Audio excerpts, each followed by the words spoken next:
आज की इस वीडियो में आप सभी को भाई कक्षा 10 इंग्लिश ग्रामर के काफी मोस्ट इंपॉर्टेंट ट्रांसलेट के बारे में बताने वाले हैं, जो कि आपको 4 नंबर यहां से कंफर्म में मिलेगा। पक्का बता रहे हैं कि यहीं से आएगा, क्योंकि भाई अभी हाल ही में आपका जो है भाई वो क्या बोलते हैं राम मंदिर का भाई निर्माण हुआ था, जो कि आपको पता है प्रयागराज में। और भाई राम मंदिर यानी कि राम भगवान के बारे में ट्रांसलेट देने के चांसेस भाई बहुत ही ज्यादा है, तो आप लोग अच्छे से को समझे, क्योंकि भाई पूरा देश जो है राम भगवान का भक्त है। और भाई कौन कौन राम भगवान का भक्त है कमेंट में बताइएगा। तो चलिए यहाँ पर देखते हैं राम भगवान यानी कि राम ने जो 14 वर्ष का वनवास गए थे उसके संबंध जो पालन किए थे भाई उस पर आधारित ट्रांसलेट है। चलिए इसको हम देखते हैं, और एग्जाम में इस बार के पूछे जाने के चांसेस 100% से ज्यादा भी है।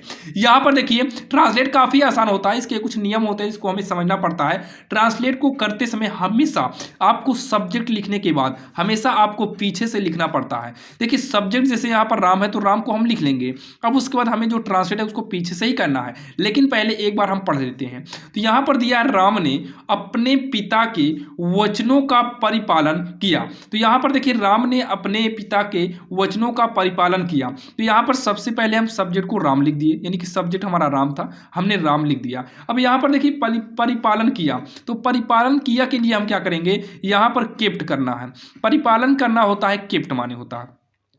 अब बात यह है कि राम के पास वर्ब कौन सा यूज किया गया है। तो भाई यहां पर देखिए राम ने अपने पिता के वचनों का परिपालन किया, लास्ट में आ है यानी कि ये बीत चुका है, और ये भाई देखिए ये बीत चुका है। तो ये जब बीत चुका है तो यहां पर देखिए परिपालन किया यानी कि परिपालन कर चुके हैं, तो ये मतलब कर चुके थे। तो यहां पर जो है आपको पास्ट यूज करना पड़ेगा, पास्ट इंडिफिनिट में ये जाएगा, चुका वाले में नहीं जाएगा, ये पास्ट इंडिफिनिट में जाएगा। तो यहां पर वर्ब का जो है सेकेंड फॉर्म यूज करते हैं, तो यहां पर जो है केप्ट सेकेंड फॉर्म हमारा यूज किया गया है। फिर उसके बाद क्या है, अपने पिता के वचनों का, वचनों का मतलब होता है वर्ड का। तो यहां पर हम लिखेंगे द वर्ड्स अपने पिता का यानी कि ऑफ हिज फादर अपने पिता के वचनों का पालन करना हो गया। ठीक, अपने पिता के वचनों का, तो अपने पिता के वचनों का पालन किए कौन, भगवान राम। तो राम ने अपने पिता के वचनों का परिपालन किया। उसके बाद क्या है, वह 14 वर्ष के वनवास के लिए तैयार हो गए। तो कौन, वह के लिए ही करेंगे। यहां पर देखिए तैयार हो गए, तैयार होना रेडी माने होता है, तो यहां पर जो है गेट माने भी होता है। भाई तैयार होना मतलब वो जाने के लिए तैयार हो गए, तो गेट माने हो जाता है। तो गेट का सेकेंड फॉर्म करेंगे तो यहाँ पर गेट गॉट हो जाएगा। क्या हो जाएगा, गॉट हो जाएगा। यहाँ पर हो गए के लिए, और यहाँ पर देखिए तैयार के लिए हम लिख देंगे रेडी, लिख देंगे गॉट रेडी लिख देंगे।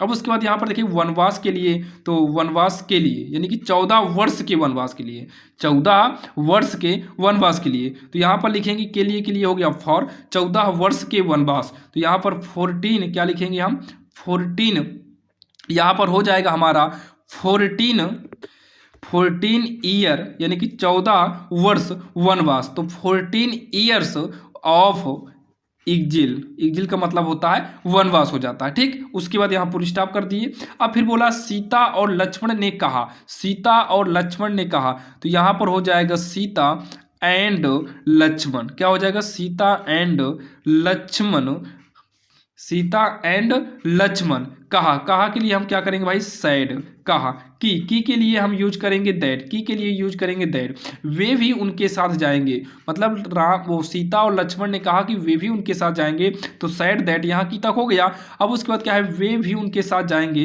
तो वे हो गया। यहाँ पर देखिए वे भी उनके साथ जाएंगे, गागेगी आ गया है, और ये पास्ट को दर्शाएगा। तो भाई विल माने गागेगी होता है, तो विल का जो है यहाँ पर पास्ट करेंगे, तो यहाँ पर हम यूज वुड कर देंगे, तो हो जाएगा दे वुड। भी जो है हमेशा ध्यान देना, वी आल्सो माने होता है, और ये हमेशा वर्ब के जस्ट बाद यूज किया जाता है।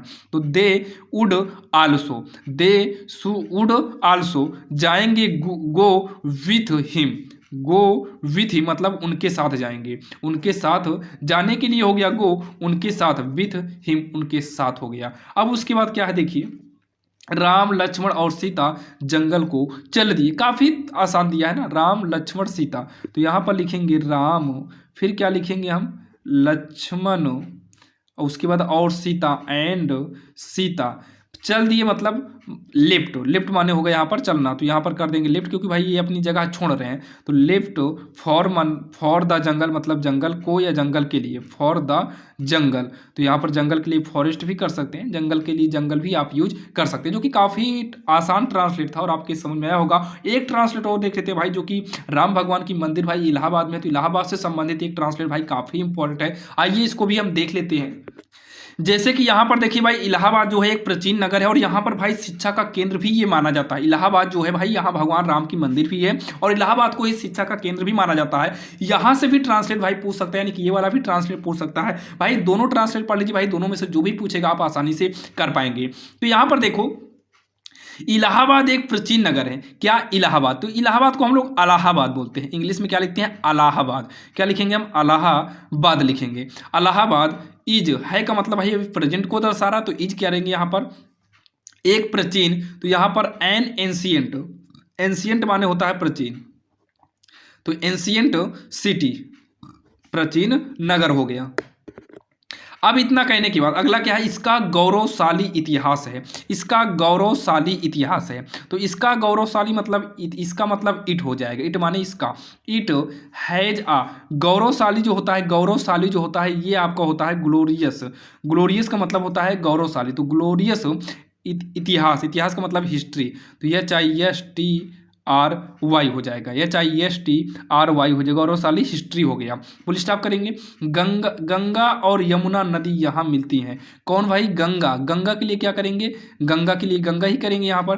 तो GANG, यहाँ पर आप दा गंगा कर सकते हो।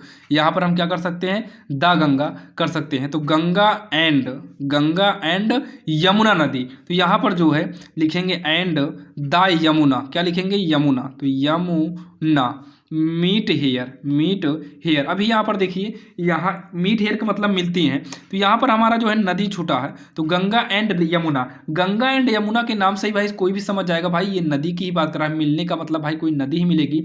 बाकी यहाँ पर आप आगे रिवर कर सकते हो।